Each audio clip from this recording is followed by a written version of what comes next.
menurut ayat Quran dan hadis Nabi itu nanti ada bermacam-macam.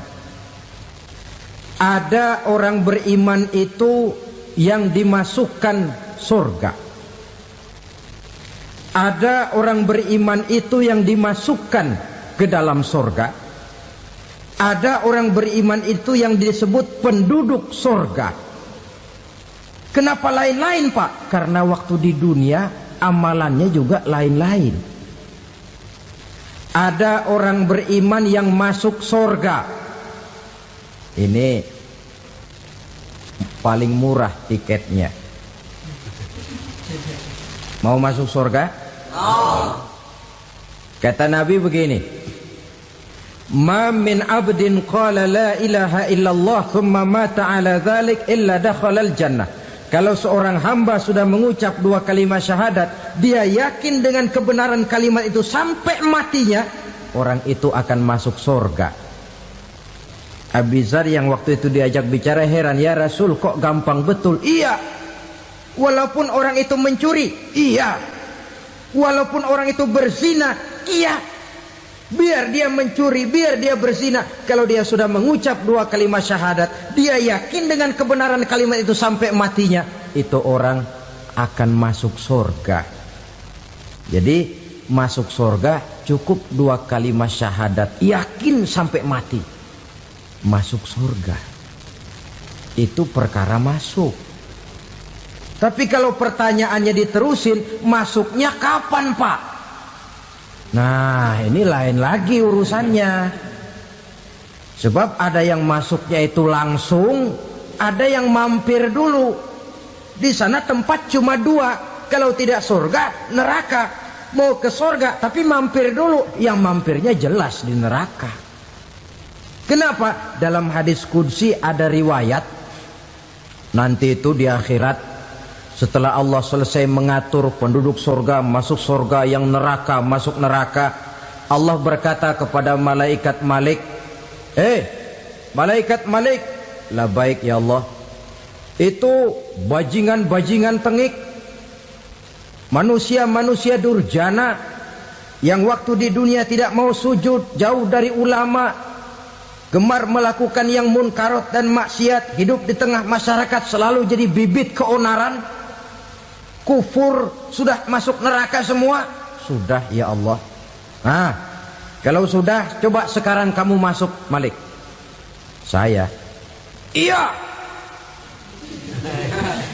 masuk neraka. Mau apa ya Allah? Kata Allah, akhriju minan nar man kana fi qalbihi misqala habatin min khardalin min iman. Kau masuk neraka, cari di dalam neraka orang-orang yang ada imannya walaupun kecil sebesar biji zarah, angkat mereka keluar. Masuk malaikat Malik ke neraka, cari orang yang ada imannya, korek-korek. Ya repot, udah pada gosong. Yang ada imannya diangkat ke atas, yang ada imannya diangkat ke atas, lalu dimandikan di Nahrul Hayat, namanya sungai kehidupan di akhirat nanti. Cakep lagi rupanya, bersih lagi wajahnya, apel di hadapan Allah. Kata Allah, bagaimana mas? Kapok nggak sampean? Kapok ya Allah. Nah, kalau kapok, idhab fadkhulil jannah, pergi masuk surga sana. Berangkat mereka ke surga, ketemu sama teman-temannya yang udah sampai lebih dulu, yang nggak pakai mampir lagi. Terjadi dialog. Kata teman-temannya yang udah pada nyampe duluan, mas, iya, emang baru sampai? Saya baru sampai. Memang mampir di mana dulu mas? Kita sudah lama sampai di surga. Saudara buka surah Al-Muddatsir ayat 34-35. Ma salakakum fis saqar? Kenapa kamu mampir di neraka Saqar? Qalu lam naku minal musallin. Mereka menjawab, kami mampir di neraka Saqar mas, gara-gara dulunya kami waktu di dunia ndak pernah sholat. Ndak pernah sholat? Ndak pernah. Kan rumahnya dekat masjid, cuma dekat doang mas. Sholat mah enggak saya. Enggak pernah ngasih makan fakir miskin, enggak pernah hadir di majelis taklim, pendeknya enggak pernah melakukan kebajikan, maka saya pun mampir di neraka sakor.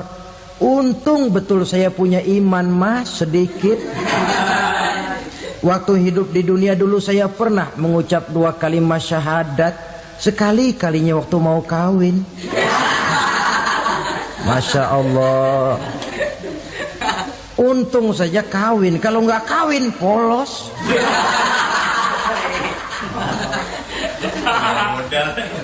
Itu juga pengulu sudah setengah mati ngajarin. Asyhadu alla, asyaduaan, asyaduaan.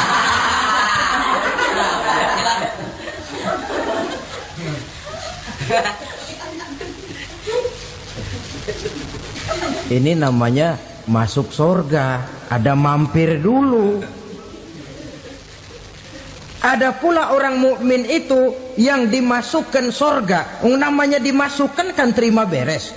Saya masuk ke rumah, jalan sendiri, cari tempat sendiri. Saya dimasukkan ke dalam rumah, terima beres, pokok ada di dalam, itu dimasukkan namanya. Nggak pakai mampir.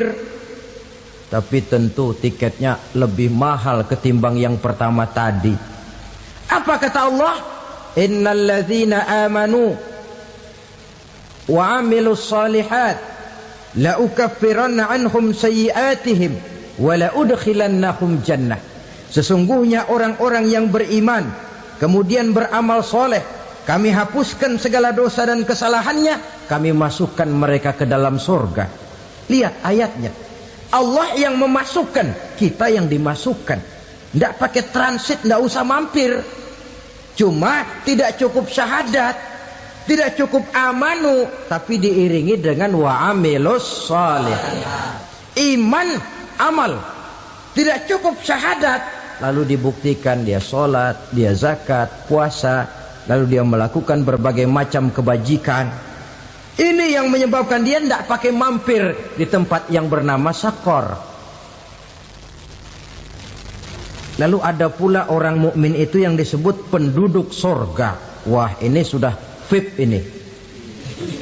Ashabul jannah, penduduk sorga. Siapa mereka? Kata Allah, innal ladzina amanu summa istaqamu fala khaufun alaihim wala hum yahzanun ulaika ashabul jannah hum fiha khalidun. Sesungguhnya orang-orang yang beriman lalu istiqamah, tetap dalam melaksanakan perintah Allah, tidak goyah, tidak labil tapi stabil, istiqamah, mereka tidak takut dan tidak bersedih hati. Merekalah penduduk surga. Iman, istiqamah. Tidak punya duit, sembahyang. Banyak duit, sembahyang. Miskin, sembahyang. Kaya, tetap sembahyang. Istiqamah. Kadang orang kalau susah rajin ke masjid, banyak duitnya ngelihat masjid melengos. Waktu miskin hamba Allah, setelah kaya jadi hamba harta. Bergeser, tidak ada nilai istiqomahnya. Saudara-saudara, dengan begitu penduduk neraka itu dua. Ada penduduk permanen, ada penduduk yang semi permanen. Yang semi permanen orang-orang beriman yang mempunyai dosa besar. Mereka masuk ke neraka untuk menerima azab sesuai dengan dosanya. Bila selesai masa azab itu, mereka akan diangkat untuk ditempatkan kembali ke dalam surganya Allah Subhanahu wa ta'ala. Nah, dikala itulah saudara-saudara, ada yang disebut syafaat dari Rasulullah Sallallahu Alaihi Wasallam. Tapi tentu jangan lupa, syafaat ini ibarat kain menambal dia. Kita punya kain bolong-bolong sedikit, syafaat yang menambal. Sholat kita ada kurang dikit, sedekah kita ada campur riak dikit, amalan kita ada tidak karena Allah dikit, kita berharap syafaat. Jadi biarlah kain masih bolong-bolong, yang penting punya kain. Tapi kalau kainnya tidak ada, yang ditambal apanya? Sholat tidak, puasa tidak, zakat tidak, berharap syafaat saja. Ya, terlalu berlebihan itu. Saudara hadirin yang saya hormati, apabila selesai proses penghisaban, proses penghitungan, maka dikala itulah manusia terbagi dalam dua kelompok besar. Fariqun fil jannah wa fariqun fis sa'ir. Sekelompok orang-orang beruntung yang masuk ke dalam surga, dan sekelompok lagi masuk ke dalam neraka. Ibu-ibu, saudara-saudara kaum muslimin rahimakumullah. Pada pertemuan yang lalu sudah saya jelaskan bahwa hidup selalu berakhir dengan kematian. Apabila datang kematian menimpa seseorang, datanglah kiamat baginya. Itu yang disebut dengan kiamat kecil. Hakikatnya mati adalah perpindahan dari kehidupan di dunia ini menuju kehidupan di alam barzakh. Menunggu kita di alam barzakh sampai datangnya saat kiamat. Entah 10 tahun, entah 100 tahun, entah 1000 tahun, hanya Allah saja yang maha tahu. Adapun orang-orang beriman yang melakukan amal kebajikan dalam kehidupan di dunia ini, masa penantian yang lama di alam barzakh buat mereka sebentar saja. Tetapi bagi orang-orang kafir yang ingkar, yang tidak beriman kepada Allah, yang hidup di dunia cuma menumpuk-numpuk dosa, tentu penantian di alam barzakh akan merupakan waktu yang sangat lama. Bukankah dalam kehidupan kita waktu itu memang relatif? Contoh misalnya, bagi pemuda-pemudi yang sedang duduk asyik memadu cinta, waktu 4-5 jam saja rasanya cuma 4-5 menit. Tenggelam oleh keasikan. Tapi buat orang yang berbaring di rumah sakit, meratap di balik-balik apa itu tembok derita kata lagu, di balik dinding-dinding penjara, sehari bagai seminggu, seminggu rasa sebulan, sebulan boleh jadi rasa setahun. Penantian yang sangat lama. Kapan kiamat itu akan datang? Ini rahasia Allah. Jangankan kita yang orang awam, baginda Nabi sendiri tidak diberitahu oleh Allah kapan kiamat itu akan terjadi. Tetapi sungguh pun demikian, banyak hadis-hadis yang menjelaskan ciri atau tanda-tanda datangnya kiamat. Nah, kalau sudah bicara soal tanda kiamat itu ada dua. Pertama yang disebut alamatus sughra, tanda-tanda kecil. Ini waktunya masih ada tenggang. Ada yang dinamakan alamatul kubra, tanda-tanda besar. Artinya kiamat sudah diambang pintu. Apa tanda-tanda kecil dari datangnya hari kiamat itu? Misalnya kata Nabi, apabila ilmu sudah diangkat oleh Allah. Artinya apabila ulama sudah banyak wafat, minat orang belajar agama berkurang, lalu kebodohan nampak merajalela di mana-mana, zina dikerjakan secara terbuka, minuman-minuman keras jadi kebanggaan, itu termasuk di antara tanda-tanda kecil terjadinya hari kiamat. Apalagi misalnya iza waladatil ammatu rabbataha, apabila budak sudah melahirkan tuan. Apa maksudnya? Ada yang mentafsirkan apabila anak sudah bisa membudaki orang tuanya. Orang tua yang melahirkan dia, yang membesarkan dia, demi setelah si anak besar jadi orang berpangkat, bertitel, berharta, berkedudukan, jadilah orang tua itu budaknya. Sehingga sering dibilang kalau orang tua kaya, anak jadi raja. Tapi kalau anak yang kaya, orang tua sering jadi budak. Apalagi munculnya fitnah yang bergelombang, timbul perang antara dua bangsa yang besar, waktu berjalan terasa sangat pendek sekali. Itu merupakan tanda di antara tanda-tanda kiamat. Termasuk di dalamnya sulit membedakan mana laki, mana perempuan. Kan kalau tanda-tanda kayak begini sekarang sudah banyak kita lihat kan. Ulama banyak wafat, penggantinya sulit. Zina dikerjakan berterang-terangan, minuman keras jadi kebanggaan, banyak anak membudaki orang tuanya, sulit membedakan mana laki mana perempuan. Kadang-kadang dari belakang kita lihat perempuan bener, begitu kita colek nengok jenggotan.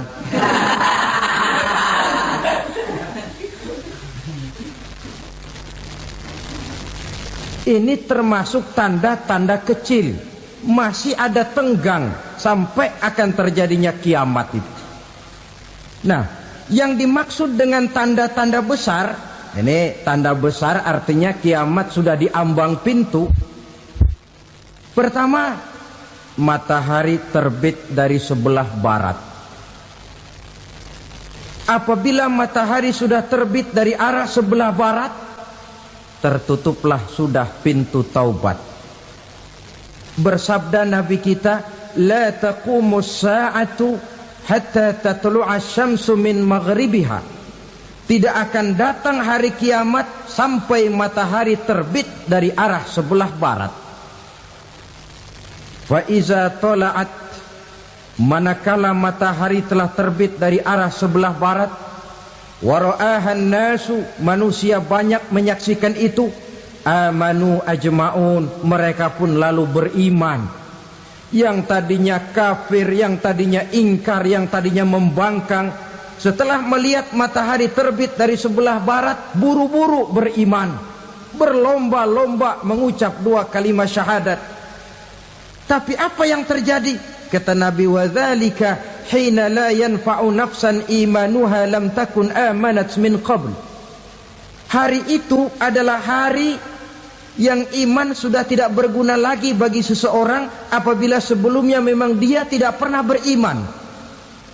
Au kasabat fi imaniha khaira, atau beriman tetapi tidak pernah melakukan kebajikan di dalam keimanannya itu. Hari yang sudah kasib, hari yang sudah terlambat, beriman tidak akan ada gunanya lagi.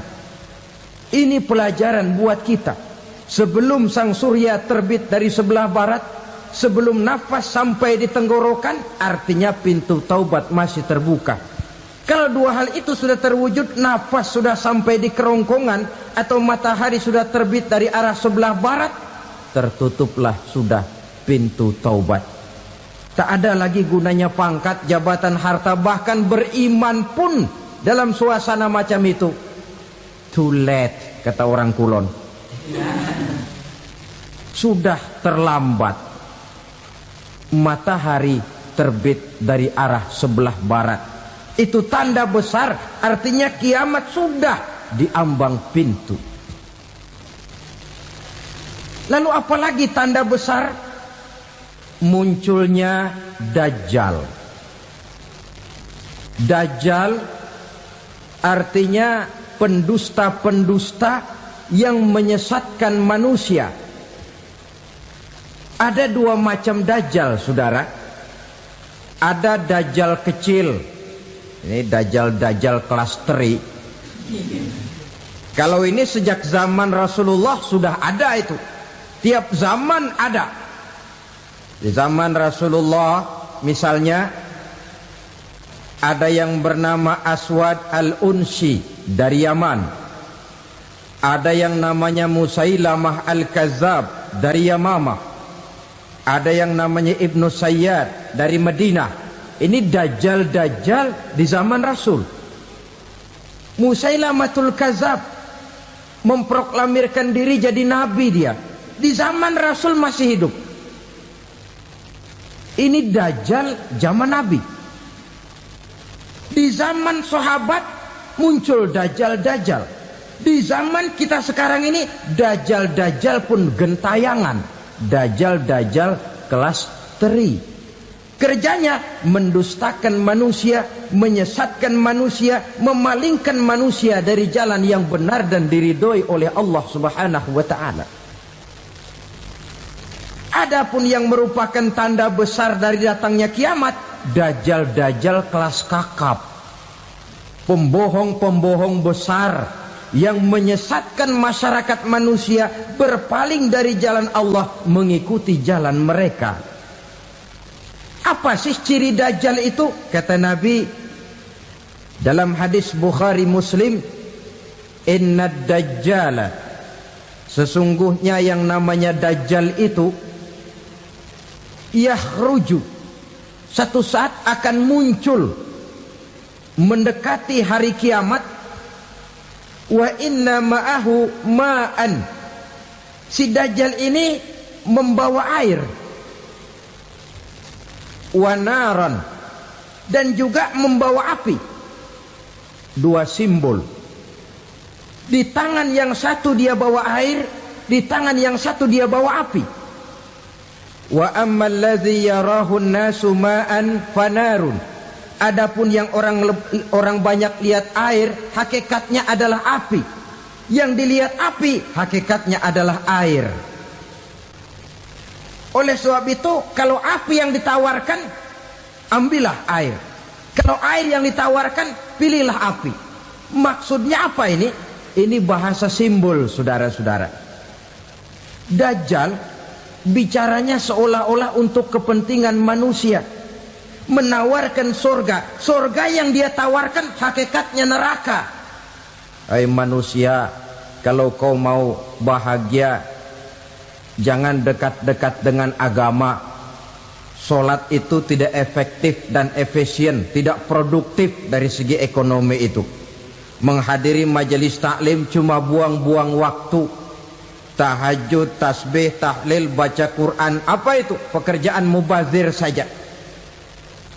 Hidup ini cuma sekali, masa yang cuma sekali, manfaatkan dengan sebaik-baiknya. Mumpung, dibawanya sifat mumpung tetapi dalam pengertian yang sangat negatif.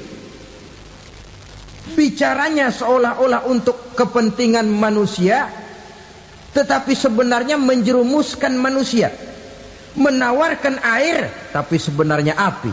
Menawarkan api, tapi hakikatnya air. Buat apa kamu sholat?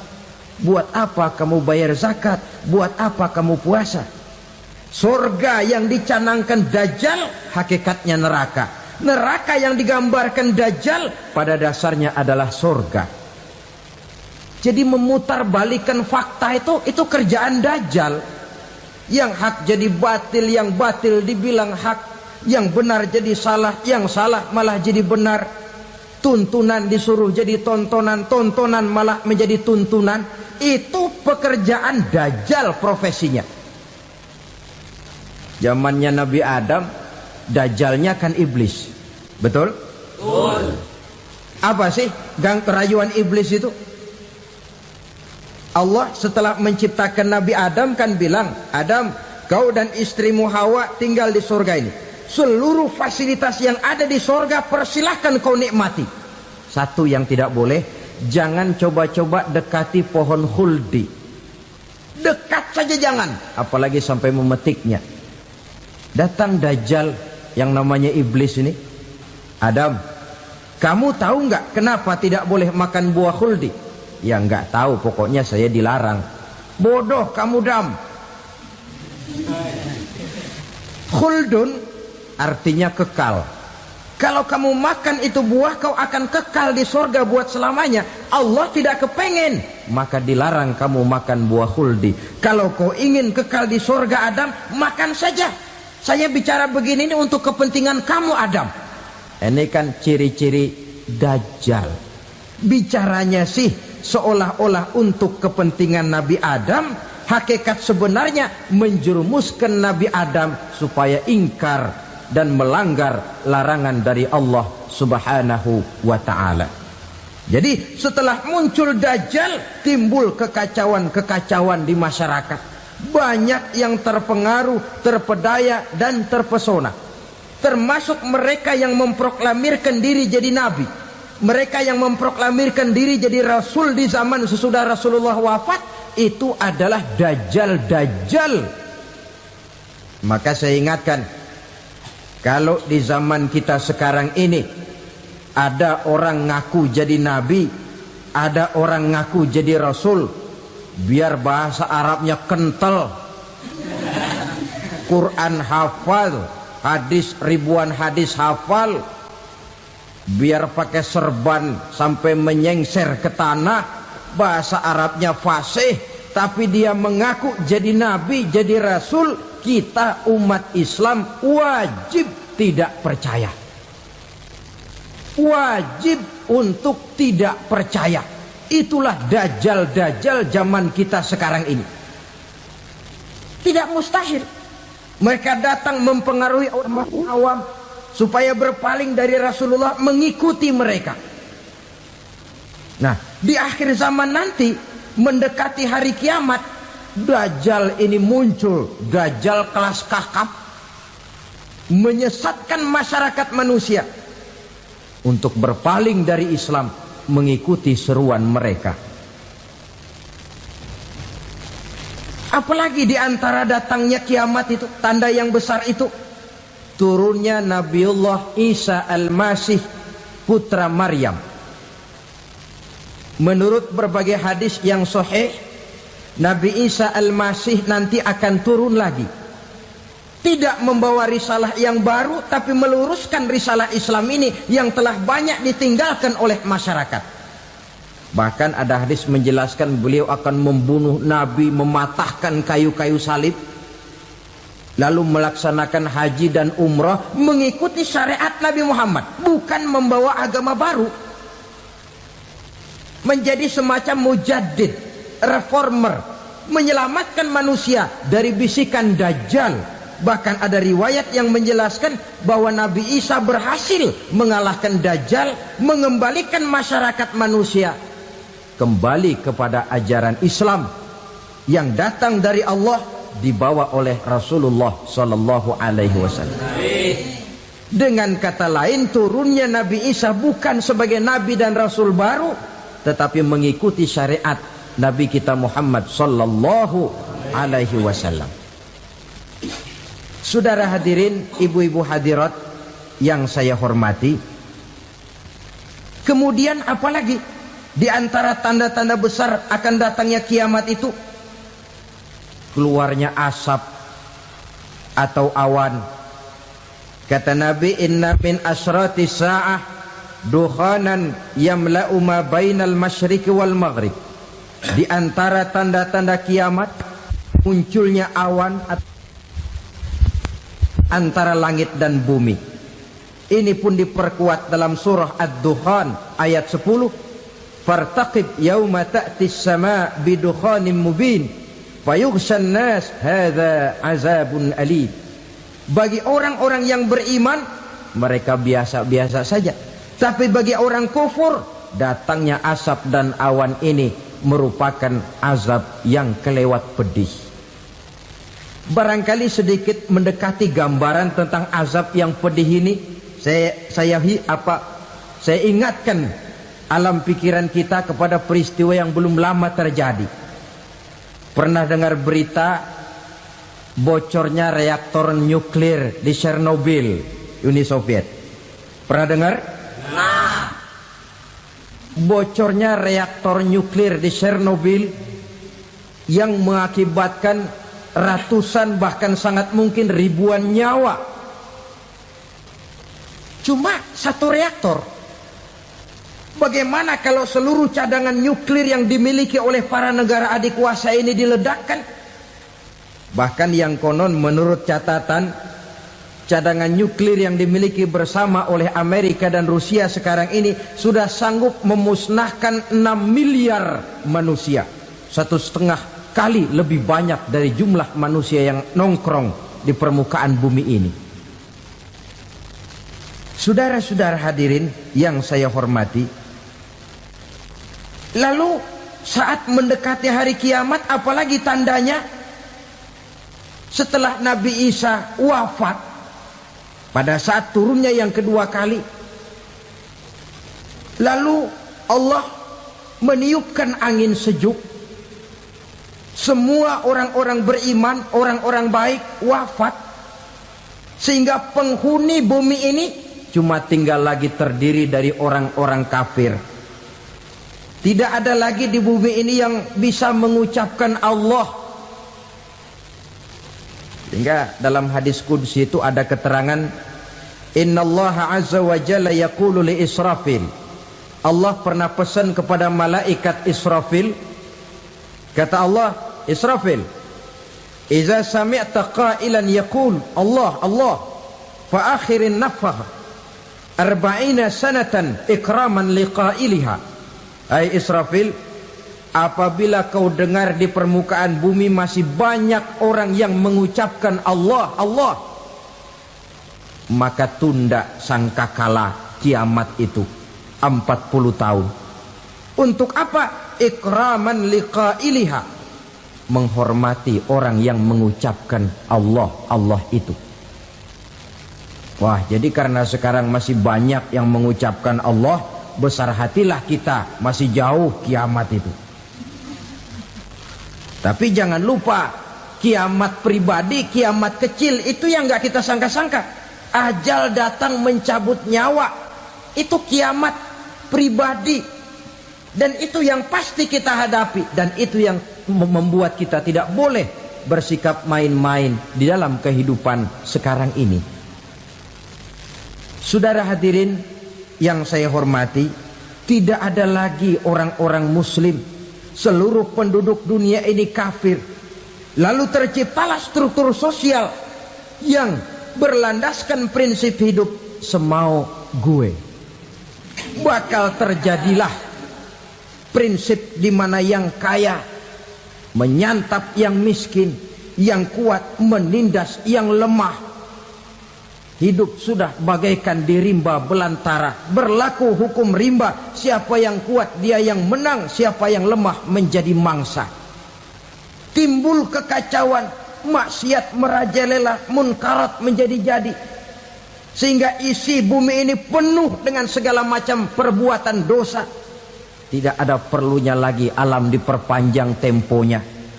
Datang saat yang sudah dijanjikan oleh Allah Azza wa Jalla, maka terjadilah yang disebut kiamat kubra, kiamat besar, kiamat ancur-ancuran.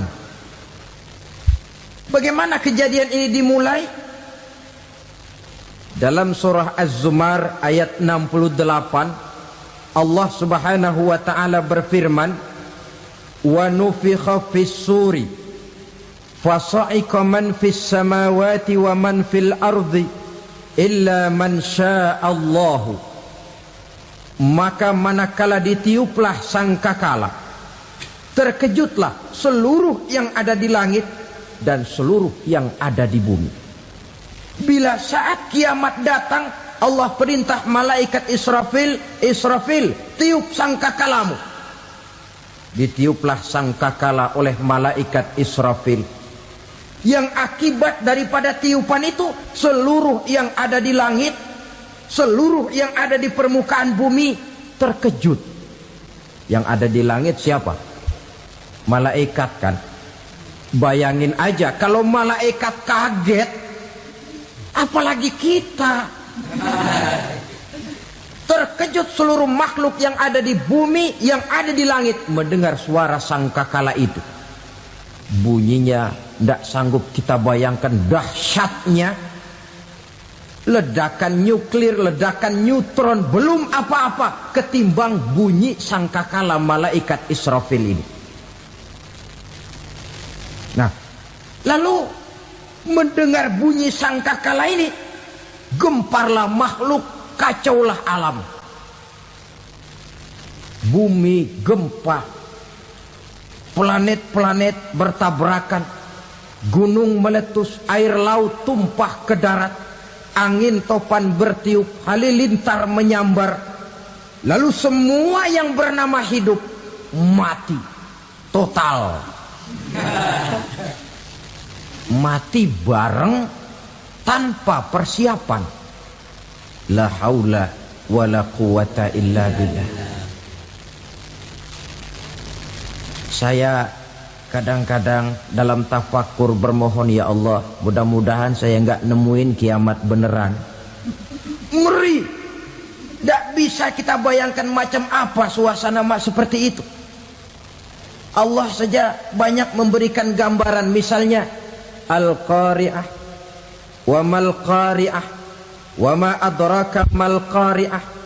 Kejadian yang menggemparkan. Tahukah kamu apa kejadian yang menggemparkan itu? Yauma yakunun nasu kal farasil mabsus wa takunul jibalu kal ihnil manfus. Pada saat itu manusia berterbangan bagai kupu-kupu, gunung berterbangan seperti kapas ditiup angin. Gunung saja macam kapas, konon lagi manusia. Kematian total, mulai semut sampai gajah mati, jin mati, iblis mati, malaikat mati. Malaikat saja mati. Saudara hadirin yang saya hormati, kematian total yang tanpa persiapan. Orang bilang, Pak, kalau mati bareng begitu yang repot malaikat maut dong ya.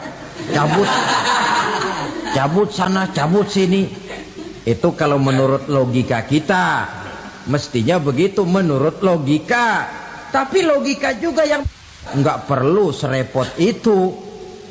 Sebab untuk mematikan listrik di wilayah DKI, di wilayah Jakarta, nggak perlu tiap rumah didatengin, matiin, ya lama.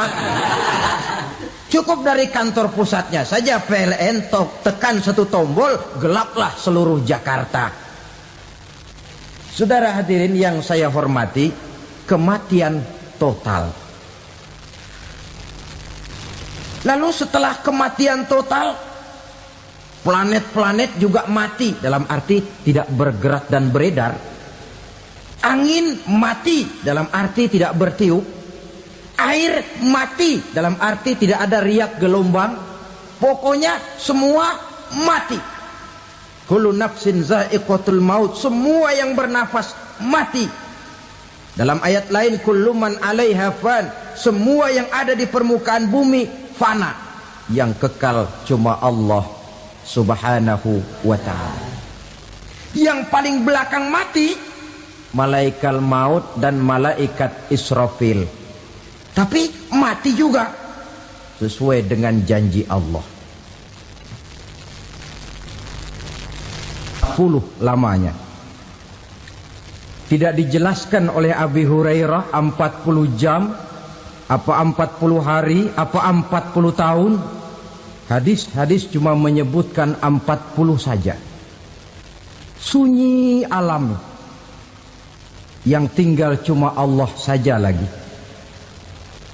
Ketika itu Allah berseru-seru, katanya, limanil mulkul yauma. Siapa para penguasa hari ini? Mana itu raja-raja dan penguasa yang dulu mengaku jadi Tuhan? Fir'aun. Mana Fir'aun sekarang? Yang dulu jadi raja, merasa berhasil, sombong, lalu tidak mau turun-turun dari kekuasaannya, sampai kepada puncak kekurang ajarannya mengangkat diri jadi Tuhan. Mana itu Fir'aun? Namrus. Mana sekarang Namrus? La ilaha illa ana. Ternyata tidak ada Tuhan lain selain daripada aku, kata Allah. Proses kemudian, saudara-saudara, turunlah hujan dari langit. 40 lamanya hujan itu. Tidak jelas juga 40 jam apa 40 hari. Setelah air turun membasahi, datanglah tiupan sangkakala yang kedua.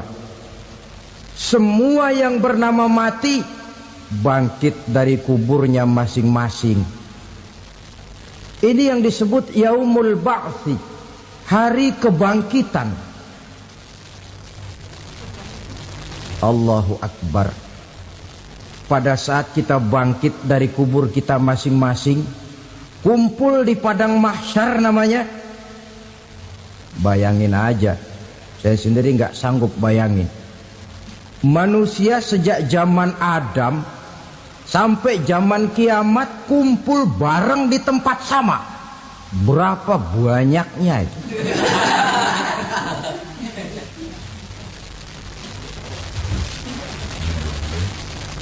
Dan yang luar biasa menurut satu riwayat, pada saat bangkit itu, Masya Allah, roman muka kita berubah, disesuaikan dengan amalan kita waktu di dunia ini. Barang siapa yang waktu di dunia amalannya itu amalan tikus,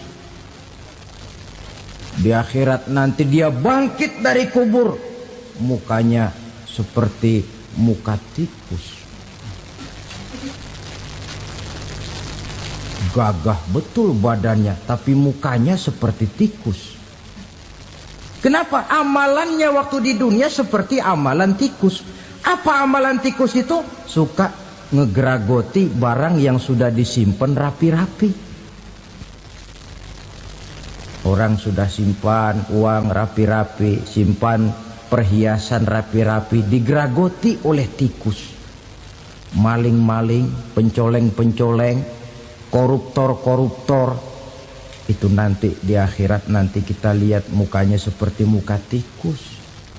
Oh ini waktu di dunia suka nyolong, mukanya seperti muka tikus.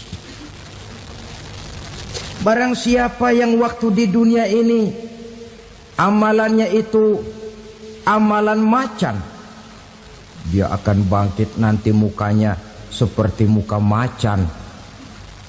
Apa amalan macan? Macan itu amalannya menang-menangan. Orang yang mau menang saja nggak mau mengalah. Coba lihat di hutan, kenal hutan nggak? Di hutan, raja hutan di mana-mana pasti macan. Betul kan? Betul. Padahal hutan belum pernah bikin pemilihan umum. Tapi macan tidak peduli ada pemilihan umum apa tidak, pokok saya raja. Sebab apa? Macan jadi raja itu bukan karena benar, tapi karena kuat jadi raja. Setelah dia jadi raja, rakyat hutan yang mesti dilindungi malah dimakan oleh raja macan. Kambing rakyat hutan dimakan oleh macan. Ayam rakyat hutan dimakan oleh macan. Itu nanti kita lihat di akhirat itu mukanya seperti muka macan, gagah betul. Lalu barang siapa yang di dunia ini amalannya itu seperti amalan anjing, nanti dia punya muka seperti muka anjing. Apa amalan anjing? Pertama, anjing itu kalau disuruh jaga rumah, dia tidak bisa membedakan mana maling, mana tamu. Biar yang datang maling, kalau bawa tulang, anjing kalem. Yang kedua, anjing itu akan setia kepada siapa saja yang memberinya roti. Siapa yang memberinya roti, itulah majikannya. Apa kata majikannya, pasti dia laksanakan. Soal benar atau salah, dia tidak peduli. Setelah anjing dapat roti, dia tidak punya pilihan lain kecuali bilang, abdi mah kumaha juragan wae ayeuna mah.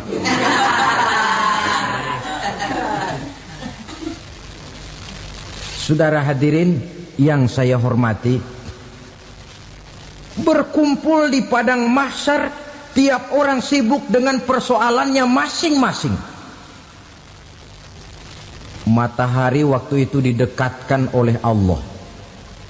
Panas luar biasa. Ada yang saking panasnya itu mencucurkan peluh keringat sampai sebatas mata kakinya. Ada yang keringatnya sampai sedengkulnya. Ada yang keringatnya sampai sepusatnya. Ada yang keringatnya mengalir sampai sebahunya. Ada yang kelelap oleh keringatnya sendiri, sementara orang di sampingnya nggak apa-apa. Bergantung lagi amalan dia waktu di dunia ini. Saudara-saudara, sebagian orang dalam kepanikan padang mahsyar berombong-rombong datang mereka menghadap Nabi Adam. Ya Adam, anta abal bashar.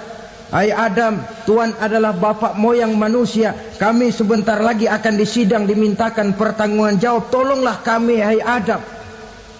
Kata Nabi Adam, jangankan nolongin sampean, saya sendiri tanggung jawab di hadapan Allah ketika dulu tidak boleh makan khuldi, saya serobot. Sudahlah, urus diri masing-masing saja, nafsi. Begitu kata Nabi Nuh, begitu kata Nabi Ibrahim. Tiap orang bertanggung jawab sendiri-sendiri. Ketika itulah saudara-saudara, nikmatnya menjadi umat Nabi besar Muhammad sallallahu alaihi wasallam. Sebab apa? Walaupun menurut abjad kita ini umat paling belakang, paling belakang kita ini toh, karena Nabi Muhammad adalah Nabi akhir, tapi akan dihisap lebih dulu, lewat di atas sirat lebih dulu, masuk surga lebih dahulu ketimbang umat-umat belakangan. Ketika Rasul mendekati ajal, beliau tanyakan itu kepada malaikat Jibril. Malaikat Jibril berkata, Muhammad jangan khawatir, Allah sudah berjanji, inni haramtul jannata ala sairil anbiya hatta tadkhulaha anta wa haramtuha ala sairil umami hatta tadkhulaha ummatuka. Surga aku haramkan buat seluruh nabi kecuali kalau engkau Muhammad sudah masuk ke dalamnya, dan surga aku haramkan buat seluruh umat kecuali kalau umatmu Muhammad sudah masuk ke dalamnya. Logikanya, walaupun menurut abjad kita umat paling belakang, bakal dihisap paling dulu, lewat di atas sirat paling dulu, masuk surga paling dulu, kalau mampir ke neraka juga paling dulu. Ya resiko. Jangan mau enaknya aja paling dulu. Saudara hadirin yang saya hormati, setelah masa kebangkitan itu jangan dikira begitu bangkit langsung diperiksa. Masih menunggu menanti ribuan tahun perhitungan padang mahsyar untuk sampai kepada proses yang disebut yaumul hisab, hari perhitungan. Seorang demi seorang bakal dipanggil. Bayangkan saja, kita se-RT saja di absen, kadang-kadang perlu waktu lama. Ini manusia sejak zaman Nabi Adam sampai datang hari kiamat, satu demi satu disidang di hadapan Qadhi Rabbul Jalil. Status sosial copot sudah waktu itu. Yang pernah jadi hartawan di situ tidak lagi kelihatan kehartawanannya. Yang pernah jadi jenderal tidak lagi dipanggil jenderalnya. Yang ustadz tidak lagi dipanggil al-mukarramnya. Seluruh status sosial selesai. Dipanggillah kita seorang demi seorang menghadap Qadhi Rabbul Jalil. Bagaimana proses penghisaban itu? Pertama, proses tanya jawab. Di antaranya ada hadis menyatakan, lan tazula qadama 'abdin yaumal qiyamah hatta yus'ala an arba'i khisalin. Besok di hari kiamat tidak akan bergeser telapak kaki seorang hamba sampai dia ditanya lebih dulu tentang 4 persoalan. Tentang ilmunya, kemana ilmu itu diamalkan. Tentang umurnya, di mana umur itu dihabiskan. Tentang masa mudanya, kemana masa muda itu dipakai. tentang hartanya, dari mana harta itu didapat dan kemana harta itu dibelanjakan. Ini termasuk proses tanya jawab. Jadi kalau istilah pengadilan dunia, nama Fulan bin Fulan. Kamu waktu di dunia diberikan umur panjang untuk apa? Pernah mengalami masa muda, kemana kau habiskan masa remajamu? Kau diamanahkan ilmu, dengan apa ilmumu kau amalkan? Kau diberikan harta, dari mana harta kau dapat, kemana kau belanjakan? Tak seorang pun yang bisa mungkir. Sebab apa? Dikala itu yang menjadi saksi bukan orang. Yang menjadi saksi adalah seluruh anggota badan kita. Tangan bicara, kaki jadi saksi terhadap seluruh amalan yang pernah kita kerjakan pada saat kehidupan di alam dunia ini. Selesai proses tanya jawab, lalu diperlihatkan buku catatan kita waktu hidup di dunia ini. Jangan lupa Allah itu menyiapkan 2 superkomputer kepada kita. Sebelah ditempelin sebelah kanan, yang sebelah tempelin di sebelah kiri. Komputer itu namanya Raqib dan Atid, 2 malaikat yang apabila baik kita lakukan, refleks saja akan menulis kebajikan kita. Jahat kita kerjakan akan tertulis. Catatan itu nanti diperlihatkan kepada kita. Waduh, alangkah malunya pada saat diperlihatkan catatan kita, buku rapot kita merah melulu. Barangkali diperiksa sambil diomelin, brengsek lo. Buku merah melulu begini, bagaimana waktu hidup di dunia? Tidak cukup diperlihatkan buku catatan kehidupan, rekaman kehidupan. Rekaman kehidupan kita secara utuh sejak terlahir sampai ajal datang merenggut nyawa. Barangkali mirip dengan video sekarang ini, di mana terekam dengan baik seluruh kegiatan kita, sejak yang sekecil-kecilnya sampai kepada yang sebesar-besarnya. Untuk kemudian kita pun menerima balasan. In khairan fa khairun wa in syarran fa syarrun. Kalau baik ya baik balasannya, kalau jahat ya jahat juga balasannya. Catatan-catatan kita diberikan. Kalau banyak kebajikannya diberikan di tangan kanan dengan cara yang halus. Kalau banyak kejahatannya diberikan dari sebelah kiri atau dilempar dari belakang. Itulah sebabnya sejak di dunia ini kita sudah mohon kepada Allah. Ketika berwudu membasuh tangan kanan, apa kita bilang? Allahumma a'tini kitabi biyamini wa hasibni hisaban yasira. Ya Allah, berikan saya kitab di tangan kanan, dan kalau saya memang perlu dihisap, hisaplah saya yang seringan-ringannya. Tangan kiri berlindung kita kepada Allah, jangan sampai diberikan kitab di tangan kiri atau dari arah sebelah belakang. Wa a'udzubika an tu'tiya kitabi bishimali aw min wara'i zuhri, dari arah sebelah belakang. Na'udzubillah min dzalik. Setelah selesai lewat proses penghisaban, lewat mizan, timbangan, maka yang sudah selesai dihisab itu bergeraklah menuju sirat, jembatan yang terbentang menuju surga melalui neraka. Saudara-saudara, panjangnya perjalanan sirat itu memakan waktu ratusan tahun. Tetapi orang yang lewat di atas sirat pun macam-macam, bergantung amalannya ketika di dunia ini. Ada yang lewat di atas sirat itu kalbarkil khatib, seperti kilat yang menyambar, lep, sudah sampai dia di surga. Cepat bukan main. Ada yang lewat di atas sirat itu seperti orang lari-lari. Ada yang lewat di atas sirat itu seperti orang jalan biasa. Ada yang sambil merangkak, ada yang sambil ngesor, ada yang sambil gelayutan, ada yang selamat sampai ke ujung ke surga, ada yang tergelincir jatuh masuk ke dalam neraka, bergantung amalannya dalam kehidupan di dunia sekarang ini. Tiap kita akan melewati yang namanya sirat ini. Saudara-saudara kaum muslimin yang saya hormati, dengan demikian mereka yang selamat melalui sirat sampai ke terminal akhir surga, mereka yang ketika dihisab ternyata banyak kejahatannya daripada kebaikannya, mereka singgah di dalam neraka. Nah, adapun orang-orang yang beriman menurut ayat Quran dan hadis Nabi itu nanti ada bermacam-macam.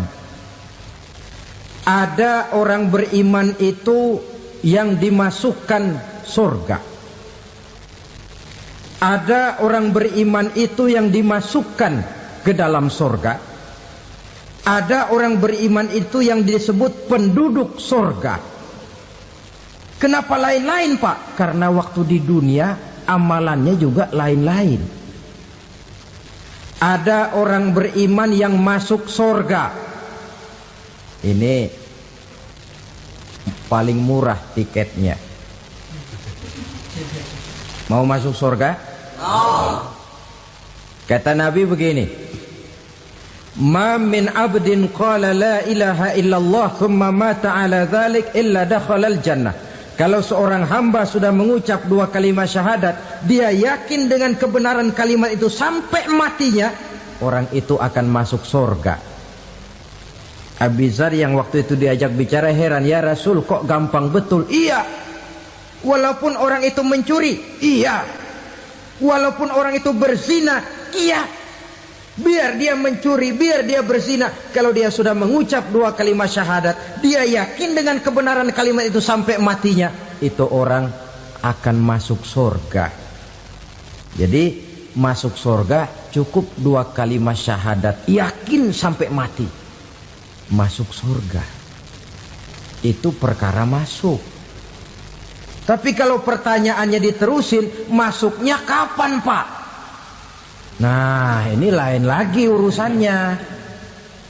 Sebab ada yang masuknya itu langsung, ada yang mampir dulu. Di sana tempat cuma dua, kalau tidak surga, neraka. Mau ke surga tapi mampir dulu, yang mampirnya jelas di neraka. Kenapa? Dalam hadis qudsi ada riwayat, nanti itu di akhirat, setelah Allah selesai mengatur penduduk surga masuk surga, yang neraka masuk neraka, Allah berkata kepada malaikat Malik, malaikat Malik, labaik ya Allah, itu bajingan-bajingan tengik, manusia-manusia durjana yang waktu di dunia tidak mau sujud, jauh dari ulama, gemar melakukan yang munkarat dan maksiat, hidup di tengah masyarakat selalu jadi bibit keonaran, kufur, sudah masuk neraka semua. Sudah ya Allah. Nah, kalau sudah, coba sekarang kamu masuk, Malik. Saya, iya, masuk neraka. Mau apa ya Allah? Kata Allah, akhriju minan nar man kana fi qalbihi misqala habatin min khardalin min iman. Kau masuk neraka, cari di dalam neraka orang-orang yang ada imannya walaupun kecil sebesar biji zarah, angkat mereka keluar.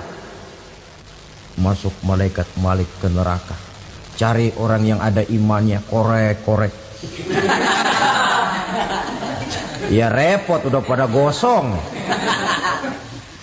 Yang ada imannya diangkat ke atas, yang ada imannya diangkat ke atas, lalu dimandikan di Nahrul Hayat, namanya sungai kehidupan di akhirat nanti.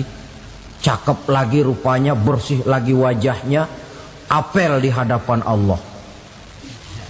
Kata Allah, bagaimana mas? Kapok nggak sampean? Kapok ya Allah. Nah, kalau kapok, idhab fadkhulil jannah, pergi masuk surga sana. Berangkat mereka ke surga. ketemu sama teman-temannya yang udah sampai lebih dulu, yang nggak pakai mampir lagi. Terjadi dialog. Kata teman-temannya yang udah pada nyampe duluan, "Mas, iya, emang baru sampai?" "Oh, saya baru sampai." "Memang mampir di mana dulu, Mas? Kita sudah lama sampai di surga." Saudara buka surah Al-Muddatsir ayat 34-35. "Ma salakakum fis saqar?" Kenapa kamu mampir di neraka Saqar? Qalu lam naku minal musallin. Mereka menjawab, kami mampir di neraka Saqar, Mas, gara-gara dulunya kami waktu di dunia ndak pernah sholat. Ndak pernah sholat? Ndak pernah. Kan rumahnya dekat masjid. Cuma dekat doang, Mas. Sholat mah enggak saya.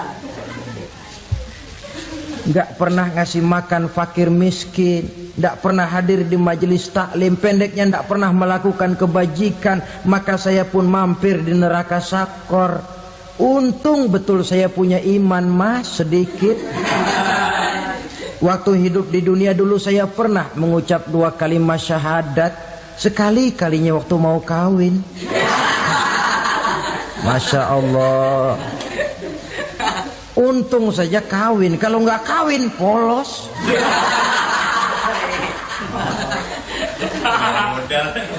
Itu juga pengulu sudah setengah mati ngajarin. Asyhadu alla, asyaduaan, asyaduaan.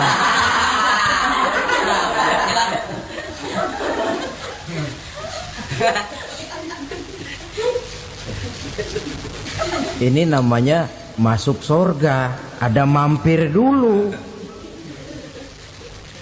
Ada pula orang mukmin itu yang dimasukkan surga. Namanya dimasukkan kan terima beres. Saya masuk ke rumah, jalan sendiri, cari tempat sendiri. Saya dimasukkan ke dalam rumah, terima beres, pokok ada di dalam, itu dimasukkan namanya. Nggak pakai mampir. Tapi tentu tiketnya lebih mahal ketimbang yang pertama tadi. Apa kata Allah? Innal ladzina amanu wa amilus salihat la ukaffiranna anhum sayyi'atihim wa la udkhilannahum jannah. Sesungguhnya orang-orang yang beriman kemudian beramal soleh, kami hapuskan segala dosa dan kesalahannya, kami masukkan mereka ke dalam surga. Lihat ayatnya, Allah yang memasukkan, kita yang dimasukkan. Tidak pakai transit, tidak usah mampir.